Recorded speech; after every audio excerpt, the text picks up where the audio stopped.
This is After the Final Rose with Dante and Alana, a siblings podcast talking everything Bachelor and Bachelorette. Welcome back, Bachelor Nation. The time has finally come for After the Final Rose with Alana and Dante, season finale of The Bachelor. What a whirlwind of an episode. We are so excited to break everything down for you, talk about not only did we get a finale episode, but then we get a very dramatic, I think one of the craziest After the Final Rose in a long time. Yeah, what a crazy evening. Yeah, and with everything going on with Rachel Kirkconnell in like the news and Chris Harrison, this was an extremely anticipated finale because we wanted to hear what went on behind the scenes. If they ended up together, are they still together? And just what's her side of the story? And I would say we got that. Yeah, I think a lot of people assumed that Rachel has been very quiet because she didn't want to speak too soon or give too much information that would, spoil the season finale. But yeah, a lot of people were finally excited to not excited. Sorry, wrong word. Very interested and intrigued to just kind of hear how she would handle it, which we'll get to that later on. But we start off, the time has come for Matt to introduce his final two to his mom and his brother. So his brother kind of, I feel like, stepped in as the father figure role for this meeting. Wow, his brother looks just like him, but like face wise, everything else, like they're two different people. Yeah.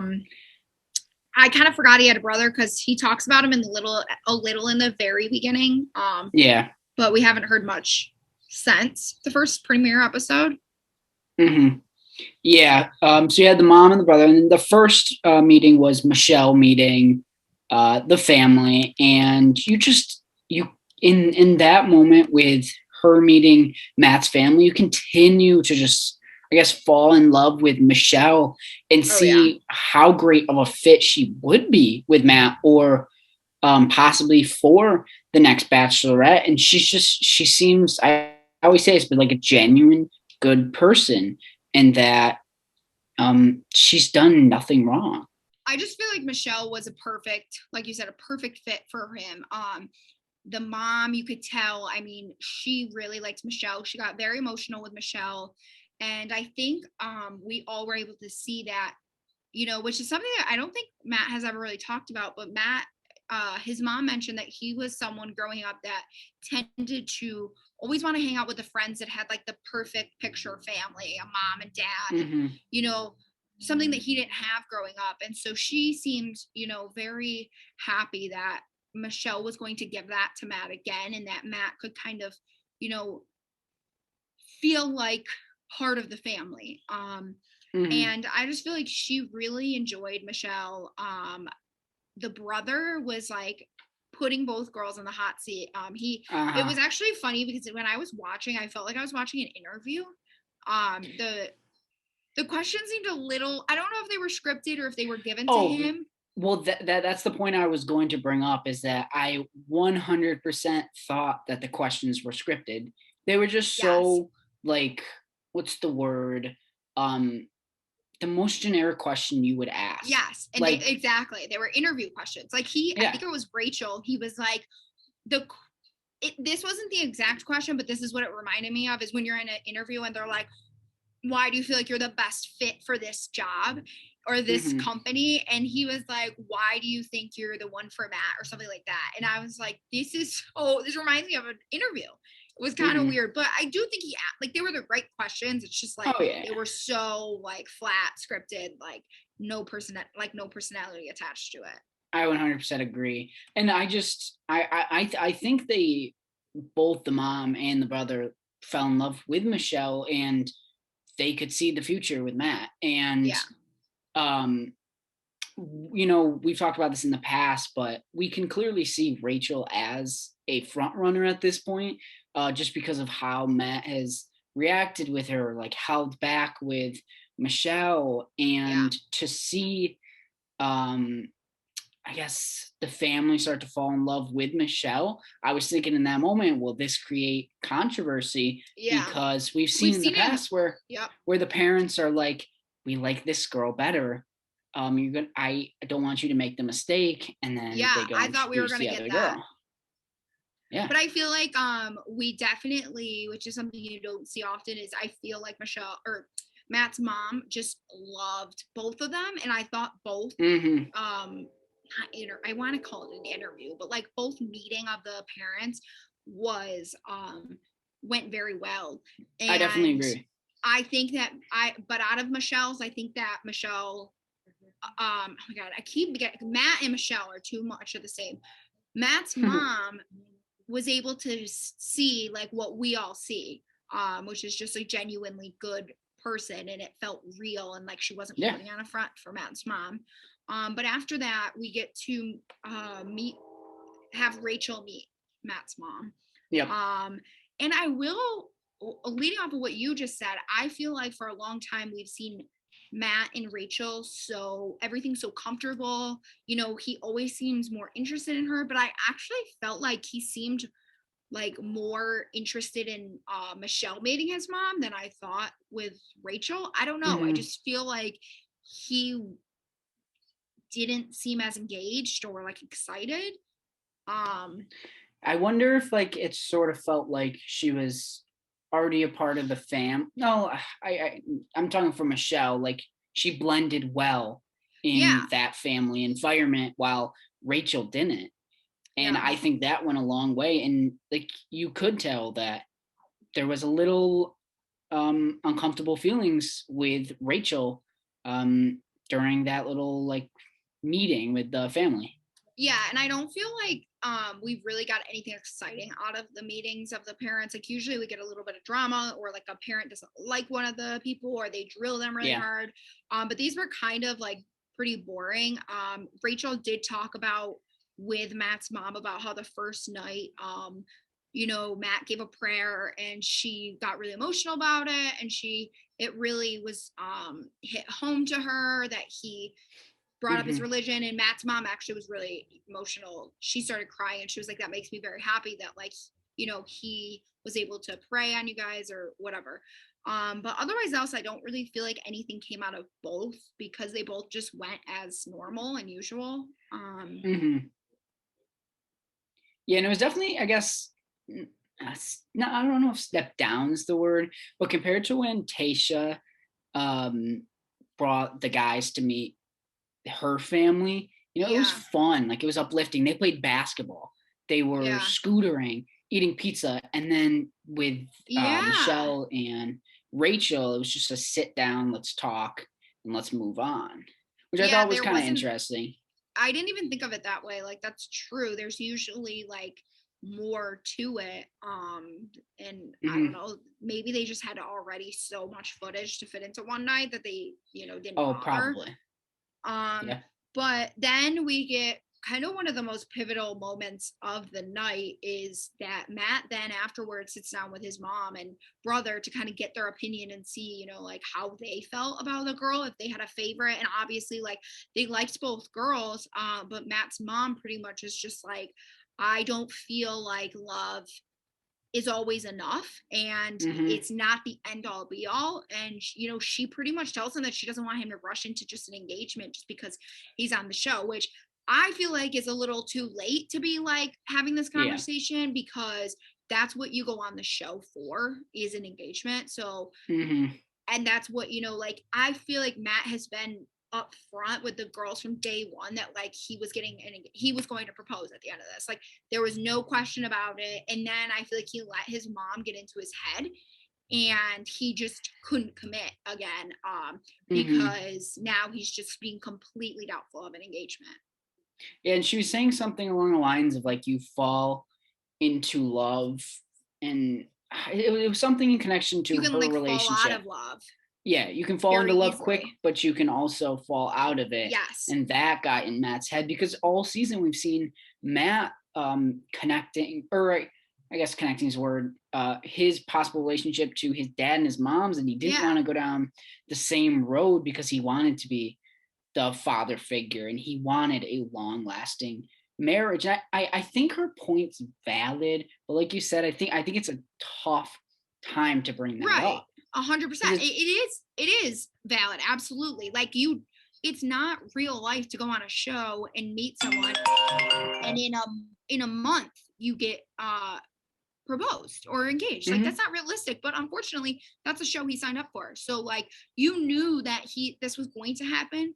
My guess is that she just actually didn't think this would fall through, and that like I don't know, maybe she was skeptical and just like didn't think he would actually meet someone that he wanted to propose to in the end. But it's like, again, where like you kind of knew what he was signing up for when he went on the show.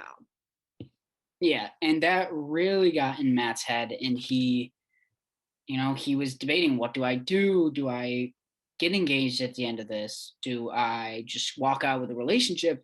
And he starts talking to Chris Harrison, and I think Chris has been down this road many times. And how I was starting to see it is that he was sort of trying to put Matt on a track to get engaged. I think he was trying, because he, past like 4 seasons, we've had issues with nobody being engaged at the end of the show. And it sort of felt like he was trying to put Matt back on the track rather than put Matt on a track that would lead him to a successful relationship. Yeah. And that's just how I saw it. I don't understand. Like, I get that the whole point of the show is to get engaged, but I don't understand why it's so frowned upon nowadays to leave the show and not get engaged. Like, it can happen. Like, they should be allowed to be like, okay, let's see where we go from here. Or don't put the pressure on them that they have to get married right away. Like JoJo and Jordan have been engaged for like 3 years now. And I know they were supposed to get married, I think last year, but because of COVID, they couldn't. But like, what is wrong with that? Like, they were engaged, they dated. They were like, we're leaving the show engaged and we're not in a rush to get married. We're going to date each other for the next however long, because like it's been a month. So I don't know. I feel like nowadays, like, Bachelor doesn't need to be so set on a proposal because it's not realistic anymore. Like nowadays with social media and all the things that go on outside of the show, it's not realistic to get engaged after 8 weeks. Yeah, definitely. But I think there's just so much pressure with being in that position. And, in the past, like most of the bachelors, bachelorettes have gotten engaged at the end of it, and you kind of feel like you have to fit into that status quo. And I mean, I'm sure they also get pressured in a way from producers, because it's not that it's like the point of the show, but it's like, why are we doing this whole show to make someone just date rather than get married? And I think there's a thin line between that, but I don't know. It's tough. But following his conversation with Chris, he goes about the week, and his first date before possibly proposing or whatever happens next is with Michelle. And they're sort of climbing down the side of the building, which has been used before by them.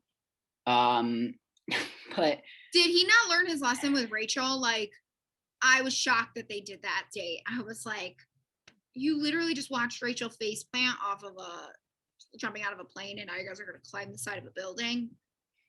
I mean, I think they had I'm sure they double, triple, quadruple checked to make sure that was safe, because they didn't want someone falling. But I did think it was, I mean, that's cool. Like grappling down a building. It wasn't too tall, but I don't know. I guess it was cool. But at the end, once they got to the bottom, there was which looked to be on like a helicopter pad or a plane runway, like a couch, a little romantic scenery, which wasn't really much of a date. No. But they did. I mean, afterwards they went and had dinner together, or like a cocktail hour or whatever, the two of them. And that's, was a big moment for them, because Michelle, brought a gift for him, and it was really sweet. Like, it was 2 jerseys. I can't remember what the front said, like the Warrior. I think it was gold, or wait, it was, I don't remember, but it did say Warriors on it. Something like Warrior, and then the back was Mr. James, and then her said Mrs. James. And then, like, all of a sudden for him, shit hit the fan. Like, he was like so doubtful, and he was like, her giving those jerseys to me just made me like question everything, which I don't know how that just happens. Like, I was just not expecting that at all. I was just about to say the same thing. I did not expect Matt to send her home like that. But what's interesting, well, funny, I guess, is right before that scene, I was telling the guys in my apartment when we were watching, I was like, if this was me and I knew who I wanted to continue on the show with, I would not put them through I don't know, leading them on if I knew for sure. So I wonder if he knew for sure that it was not her. I guess it's a fair thing to do, but it's just tough. She just gave that gift. She just once again professed her love for him, and then he's like, I don't remember the exact words, but he said something along the line, is I don't see future out of this with you. It was something like that, where he was pretty much sending her home. Yeah, he said he doesn't think he can get there with her. Yeah. And yeah, I don't know. I just wasn't expecting it. I felt like Michelle could kind of tell he was off, because she seemed like she was the one asking the questions and, like asking him about the meeting with the parents, and, like it was her initiating all the conversations. And then when she gave the gift and, he was like, I just feel like I can't get there with you.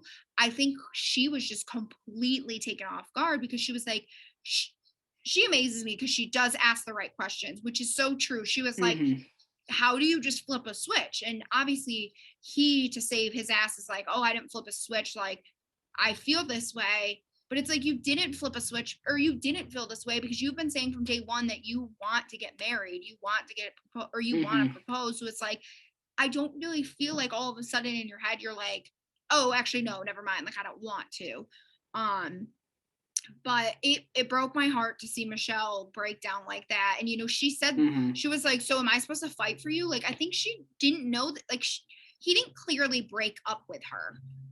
It kind of was just like, I don't see me getting to where you are. And so then he left. And I just felt really bad, because she was completely just left with all these questions. She got no closure, and it was just like, that was it. He left. Yeah, and we can talk about more about that later, where she finally gets to talk to Matt and she asks him those questions. But once Matt left the hotel room, he went down outside and he was crying. He was pretty broken up about the fact that he just dumped Michelle like that. And he's confused. He doesn't know what to do. And, he's questioning this whole journey, and does he want to get engaged to Rachel, who's the only one left standing? And I think Chris asked him something like, do you think you can go on? And he said, I'm just not sure.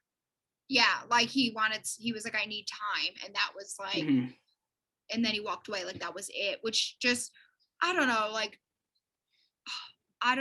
it confused me. I also was like really shocked, because this was the scene that we've been seeing in previews over and over. And like, this was actually for Michelle, which surprises me, because, he ended things with her and it seemed like it just tore him up inside. So I'm just very curious, like, if it hurt you this bad, then like, was she really the one that you should have ended up with? Yeah. But I don't know. But then, Chris has to now go, and Rachel's all excited. She gets her date, and Chris knocks on the door. And I felt bad, because she was so excited. She was like, hi, Chris, like all giddy. And then Chris was just like, I don't know how to tell you this, but Matt left and like needs space and needs time, and you're not having a date. So like, she has no answer. She literally nothing. Yeah, that's rough. And especially, it's different when you do it with 10 girls left. But when you do it with one, but she thinks it's two, that is like messing The with wheels are someone's mind spinning, because 100%. yeah. And you in that moment, I'm sure she's thinking, oh, it's not me. It must not be me because Yeah. we're not even going to get a final date before a possible proposal. So I'm sure in that moment she was like, it's not me, it's Michelle. Yeah. Yeah. That, oh, I would hate to be in that situation because I feel like my mind would have just raced to every possible situation. But then it's weird because then all of a sudden it pivots to Neil Lane showing up at Matt's door to pick out a ring, which to me, why would you pick out a ring if you are still like questioning a proposal? Like, yeah, a ring is looking at a ring and picking out a ring is not going to change your mind on your commitment issues. Like, it may make you feel like you want to get engaged, but it's not going to change how you feel. I'm very curious if that was contract reasons. Probably. Because they are in partnership with Neil Lane. What I was wondering, and this is maybe the first time, at least I can remember, that they didn't show the Neil Lane logo on the whatever you call the little box when you open up and the rings inside, and like the top flap. They always do a close up of the Neil Lane, which they didn't this time. I'm very curious why. But yeah, I do think maybe it had to do with contract, or it was getting in Matt's head to lead him in the direction to a proposal. Yeah, I think obviously they are going to do whatever they can to make sure that there is a proposal. So it could have been on them to be like, well, your Neil Lane's still going to show up and let's like go with it and see how it goes. Sorry, go ahead. I was just going to say, it could also be with production saying we want to still lead the viewers on a little bit, just so they think there still could be an engagement. So let's keep them wondering. So it also could have been that. Yeah. So then obviously, like, sorry, I'm outside, so we're gonna hear a lot of weird noises. But he picks it out even though he isn't ready, which is weird. And then Rachel gets a card, like a date card to her door, being like, you know, I needed some time, or I don't remember exactly what it said, but it ended with meet me at the lake, which I didn't realize that this was going to be where the engagement was. Like, I thought he was going to just sit down, talk to her, maybe get like some clarity explained to her, but it went straight to the proposal. So this girl literally is getting ready for a proposal when she didn't have a date with him, and she has no idea where his head's at. So she's got to be thinking, I'm going home. Like, he's not going to choose me. So that was very weird. But you know, once Rachel gets there, Matt opens up to her and, you know, explains all his conflicting feelings and tells her, you know, I can't propose to you today. And to me, it felt weird because he says to her, I still see a future with you. I see you as my future wife. I want to have kids with you. But I don't want the pressure of an engagement. And like, in my mind, if you see all of that with her, then why wouldn't you propose? Yeah. And I think it comes down to the time between meeting her and getting engaged, that it's just a short period. And like his mom said, you can fall into love so easily, but you can also fall out of love so easily. And we just saw that constantly going around his head. But I was pretty shocked. I actually thought he was going to propose to her after he got the ring from Neil Lane. I thought, okay, so maybe he is going to propose. He got the ring. Why go through all of that if you're not going to propose? But like you said, he had the ring with him when he was like talking to her at the end. Yeah, but they agreed to, you know, continue on post-production and just love each other outside of the show and see how things work before rushing into an engagement. Yeah, so that was the ending. We got obviously it was a different ending than usual because typically you would see them, you know, oh, I'm engaged, you know, all excited. They were excited, but it was more of like, you know, he does tell her he loves her and he's in love with her and she's the one. And obviously that makes her happy. To me, I'm like, you're settling for her because like she didn't get what they like. To me, I'd be mad if I was her because you two from day one have talked about engagement and now he just totally flipped a switch on you. But what are you going to do? I mean, obviously we will get more information, which in the after the final rose, which comes after the engagement.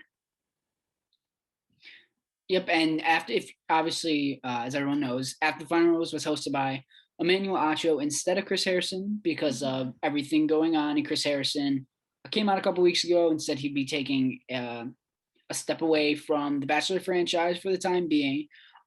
So I did think Emmanuel Acho was a perfect person to host this, which I'll get more into later. But it all starts off, which might I add, it was kind of an awkward transition between it was him so and awkward. The whole show was. He handled himself perfectly. I just thought a ton of the transitions were awkward because it was I think not having an audience made it uncomfortable as well. Like I don't mean it was awkward because of the, you know, talking about the racial issues and all of that. I truly think that it was awkward because there was no applaud. There was no applaud, no audience, and we're also so used to seeing flashbacks. They show a lot of clips, and they just did not do that this episode. Yeah. So the transitions were very weird for him because it was like, all right, here's Michelle. Okay, now here's Matt. It was so different than usual. Yeah, definitely. And Michelle was the first one to come out, and he talked to her about just how things left off with Matt and how she just did not get closure at all, and how much she's had a lot of things on her chest. And she's wanted to have that conversation with Matt. And she did tell Emmanuel Acho that she asked to speak with Matt again. It wasn't to get him to change his mind. It wasn't to persuade him. It was just for final closure because she didn't get that when they were up in the hotel room. So I read a couple different articles that had said, which I'm curious if you think this is the case, that if you want to speak to someone, you usually can ask producers to go and have a conversation. It's not that difficult. Like we've seen it. People just show up whenever unannounced. So I'm curious if they did, like, do you think that the producers were they were the ones that were like, no, Matt's not going to speak with you? Or do you think they actually went to him and was like, Michelle wants to talk, and he was just like, I already have my mind made up. I'm good. I think it could have been a little bit of both because, like you said, like if you want to talk to them, you can get to producers. But I also think we're in the final two at this point, and he just had a devastating breakup. I'm sure, I don't know. And I'm sure they did go to him and he was like, no, I'm too just out of place right now. I don't know what to do. My feelings are going in 100 different directions, and just didn't want to talk to her. I don't know. Because he didn't do a great job of addressing it when she did end up asking him when Matt came out. Yeah. Yeah, I'm just curious, like, how that really went down.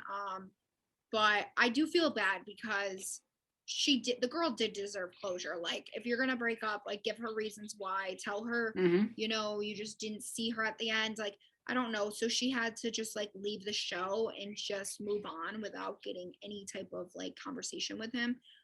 So I totally get why she was so heartbroken. And then Emmanuel Acho asked her if like what her opinion was on this whole Rachel thing, because obviously she is a female of color on one of the biggest controversial seasons there has been.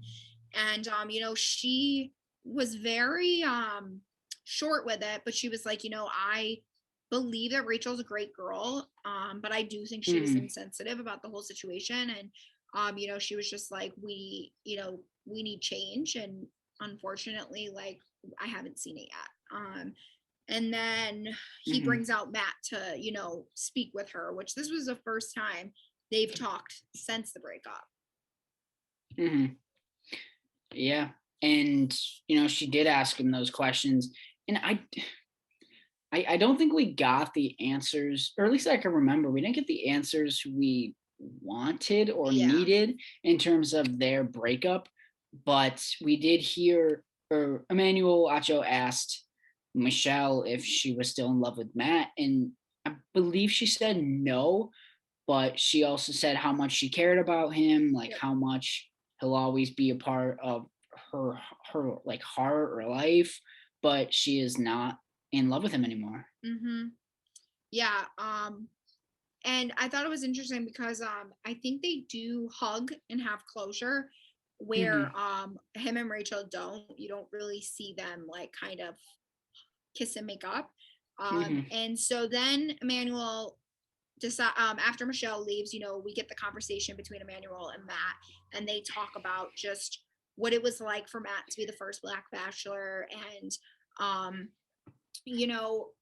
Matt does say how it was a lot of pressure on him, and he wanted to make sure that it was he made a good point. It was like it's the first time that people are going to have a Black Bachelor on their TVs and in their homes. And he was like, and I want to represent that image to everyone of what a Black guy is like. And he was talking about how he didn't want to give a perspective of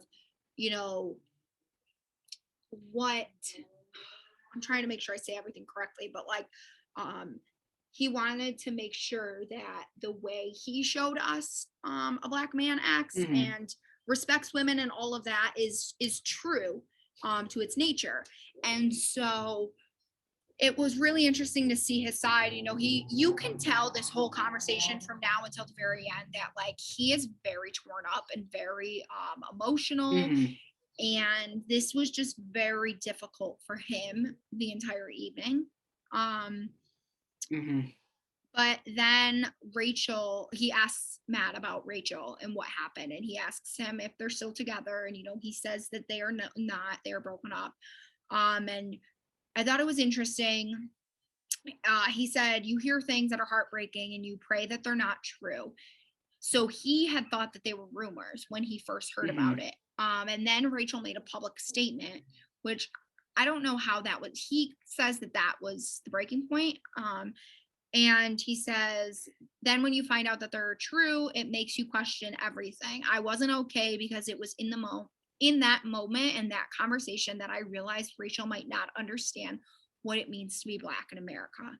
And so obviously like he thought they were rumors and then he finds out they weren't. And so he called her and they broke up over the phone.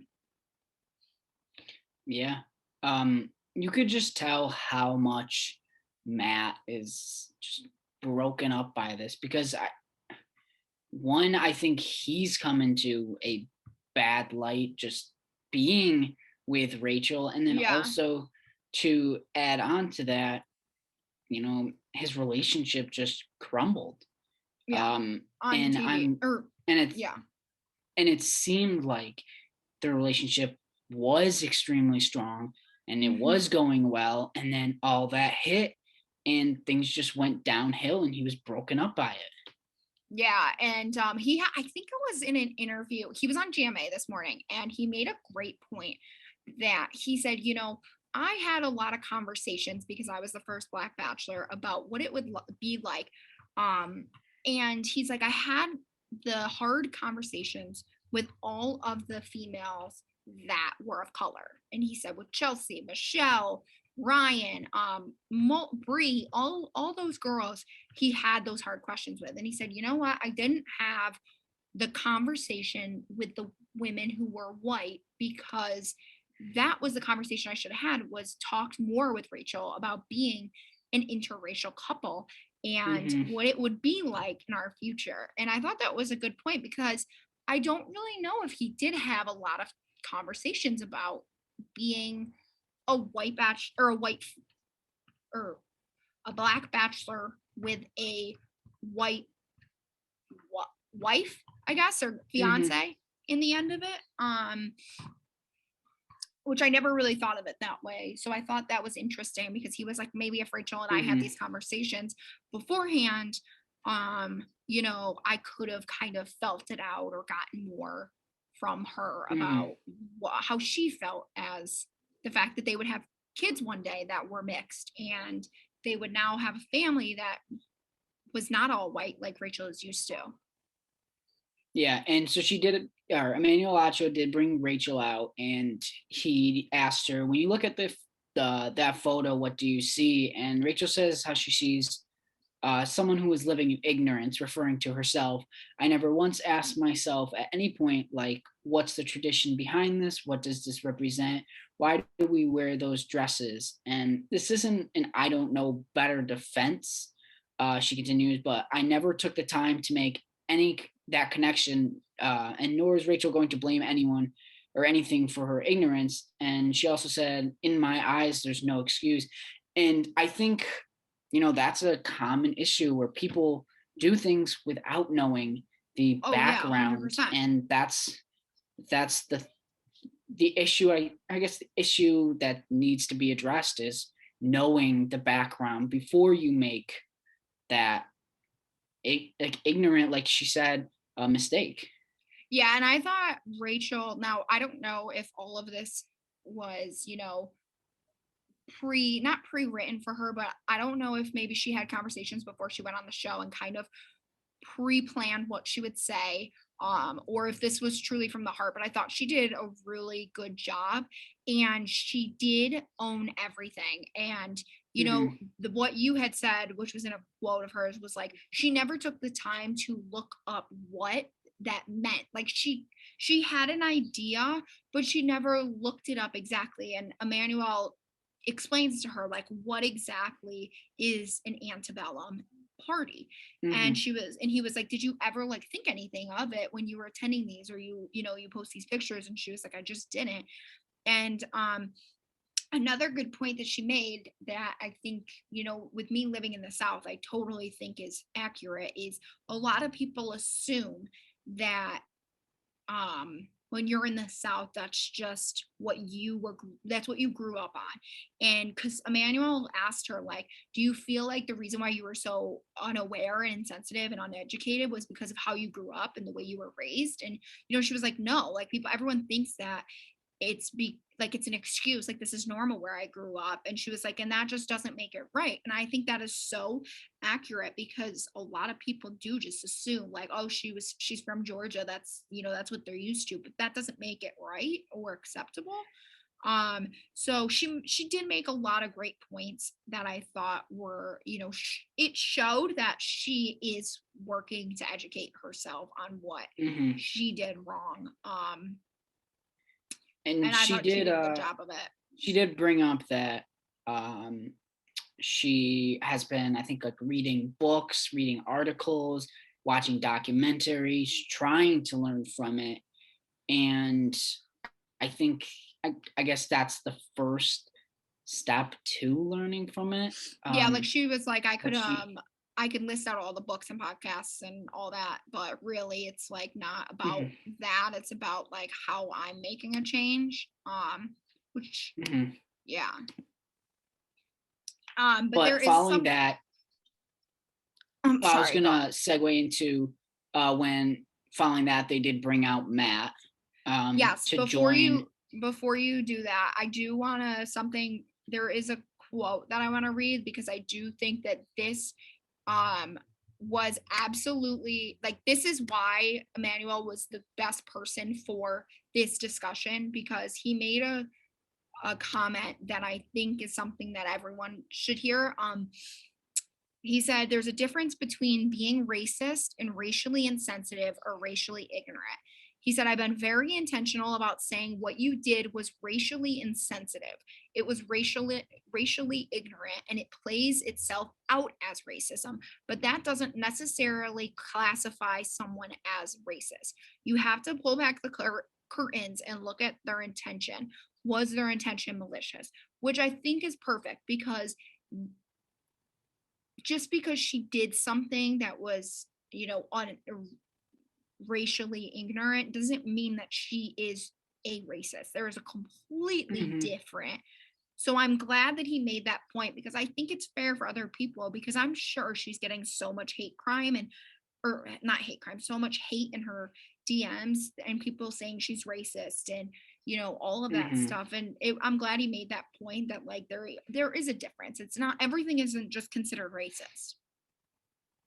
Yeah. But I but agree. yeah, so go ahead with Matt joining to talk about everything. Yeah, so they brought Matt out, and it was a little uncomfortable to see the two see each other for the first time, because you could just see just how much it mentally and emotionally destroyed them. Yeah. And when he sat down, it was a little awkward. It was silent. And Emmanuel Acho said, Matt, how hard is this on you? And we got like silence. And yeah, that was so it was close to like 18 seconds of silence. But I asked myself, from a production standpoint, do you want to keep that silence, or do you want to cut it? The more I thought about it, the more real it made it. The fact that they did keep the silence, just because like Matt is just like, he is in awe. He doesn't know what to say. His words are just flying around in his head, but has nothing to say. And you could just tell how much he was struggling. Yeah, no, I thought the same thing. Like, they could have easily cut that out, but then, after Emmanuel jumps in and is like, what else do you want to share with her? And then he sits there for like almost a full minute in silence. And then, they go off, and it's like, it's true. They could have just completely cut it. And I think that as uncomfortable as it was, it showed that like he was very, very hurt. It's like silence. I agree. People say that silence is like the best way to show like that you are just destroyed by something. And so after the long silence, it went to commercial. And then once it came back from commercial, there was more awkward silence. And then Emmanuel Acho finally asked Matt, like, what's on your mind? And he said, it's best to be honest.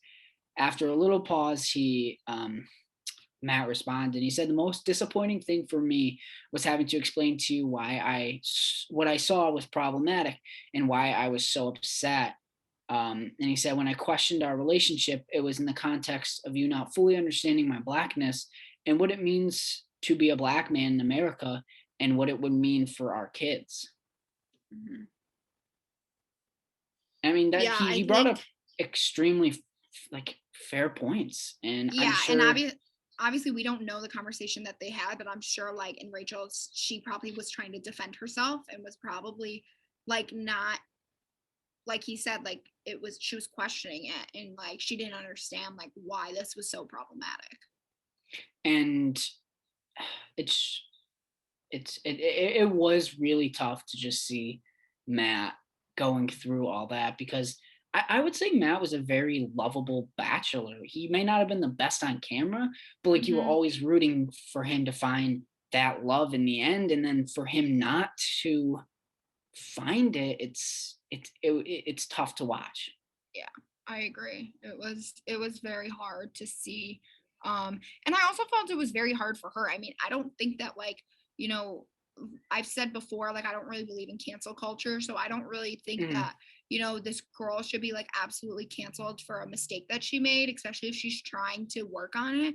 So I was really shocked that, Matt was, it didn't seem like he was forgiving, which is something that I mentioned the last week's episode. I said, if him and Rachel end up together, because I talked about him and being very forgiving with his dad and willing to move past it. So I said, if him and Rachel end up together, I'm curious if, he's easy to forgive. And obviously we see that like pretty much they end it with him being like, I just don't see us coming back from this. Like, I don't see there being any chance for us. And I feel bad for her, because she goes on to talk about how like he's the love of her life and that she's never experienced love like this. And she said, I don't see how I can have the same feelings for someone else. And it's just like, I feel for her. I feel bad. It's a tough pill to swallow for her. And he kept saying, I can't remember the exact word, but he kept saying, she's got to do this on her own. She's got to do this on her own. Which I do think she does. she can't, like, he's not there to teach her and show her how to, like, understand. I get that. But I do think that, like, everyone deserves a chance to redeem themselves and a chance to work at, like, changing and educating yourself. And, you know, he just didn't seem like, he didn't even say, like, maybe down the road when I've seen change from you. Like, he just flat out was like, no. Yeah. And so as of now, they are not together. I'll be very curious to see, will they reunite? Will they try to make things work? But when all is said and done, I definitely think, even if Chris Harrison did not come out with the statements defending Rachel, Emmanuel Acho was the perfect person to talk to Matt, because, you know, he 100%. is a black man and he can relate with Matt, when Yep. Chris Harrison would have absolutely no relation or connection with Yeah. any of the points that Matt would be talking about. So I think Emmanuel was just the perfect person. And to he's very speak to Matt. educated. And I also loved how, if you know Emmanuel Acho, he has his own podcast video series called Uncomfortable Conversations with a Black Man. And if you really listen closely during a lot of After the Final Rose, he uses the word uncomfortable, I think, like 8 times. I started counting, and I just thought it was sort of a slight, subtle plug to his podcast in a way, which I thought was kind of funny. But at the end of the episode, we did get to see and hear for the first time who will be the next Bachelorette. And there is not just one Bachelorette, there is 2, which is very exciting. Katie and Michelle. So Katie season of The Bachelorette will start filming in a couple weeks, which will air in May. And then we will get Paradise in July, or end of July. And then we will get Michelle's season of The Bachelorette come. So they're just going to skip Bachelor. October. We won't have a Bachelor in between. It's going to be in October, the next season of The Bachelorette. Right. But that means we skip a Bachelor. Like, we go from Bachelor, Bachelorette, Bachelor in Paradise, Bachelorette.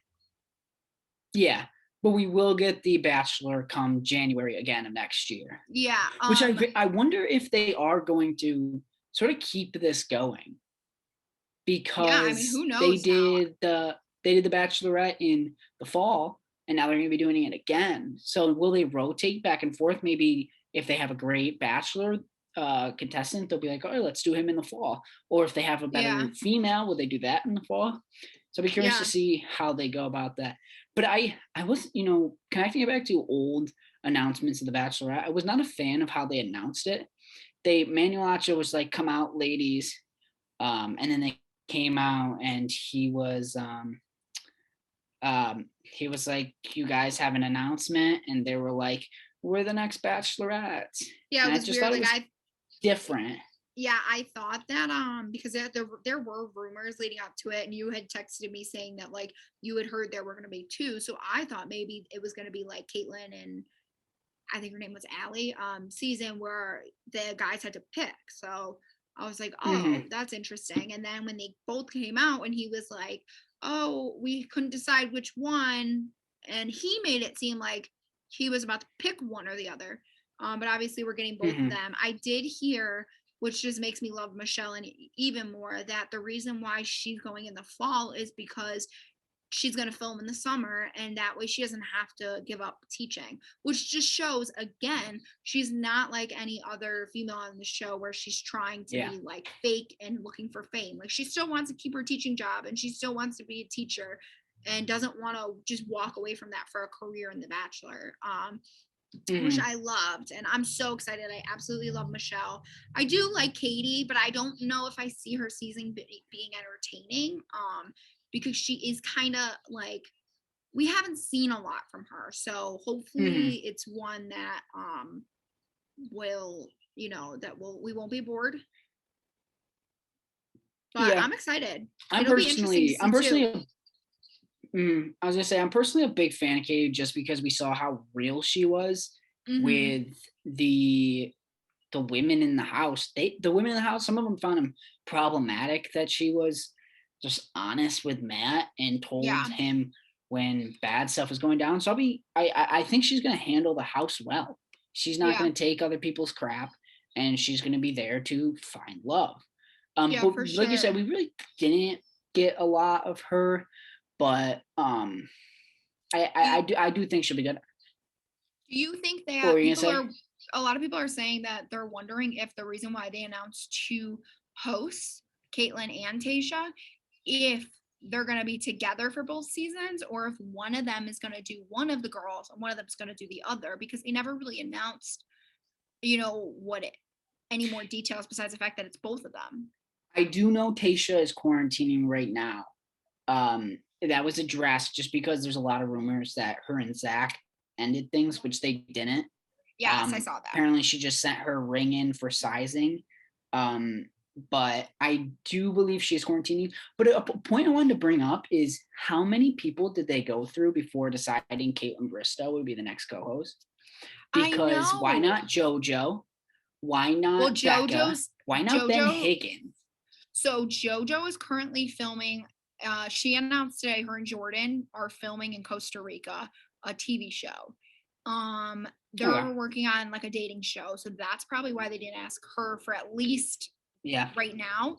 And then good question on Ben, and I think they probably wanted to stray away from a white male because that is Chris Harrison. So I think they thought that like if they pick a female, one, it looks like they're, not sticking to the norm of a male. And Becca, I'm not sure why. I don't know, to be honest, but I wonder maybe she has a connection with Rachel and possibly. She does. Yeah, she does. They're very good friends. But I wonder if Emmanuel Acho was considered. Because that would have been interesting to have him and Tasha. Yeah. And I think definitely segueing off of after the final rose. Yeah, that's true. I'll be honest, I don't really think you need two hosts for Chris Harrison's job. I don't think so either. I hope they don't do two people, but on each season and they split it up. But I'm not a huge fan of Caitlin Bristow only because I had a poor interaction with her in person in Nashville. But I love Tasha and I think she has such a good personality. She'll be great for this show. And I also wonder now who would be hosting Paradise. Could it be Wells? Oh, I would love because he already is out. He is always there every year. But also, I know I believe he's getting married this summer, so that may be a conflict. But I wonder who will host Paradise. If it will be Chris, will it be Tasha or Caitlin? So there's a lot of exciting things for this spring and this summer. But this wraps up this season of Matt's season of The Bachelor and After the Final Rose with Alana and Dante. If you don't already, make sure to follow us on Instagram at ATFR_podcast, as well as on YouTube at After the Final Rose.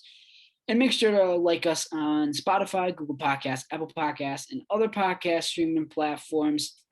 Excited to be back in May for another season of The Bachelorette. We just did back-to-back seasons of The Bachelorette 2 times with Claire and Tasha. We get a little break and then now.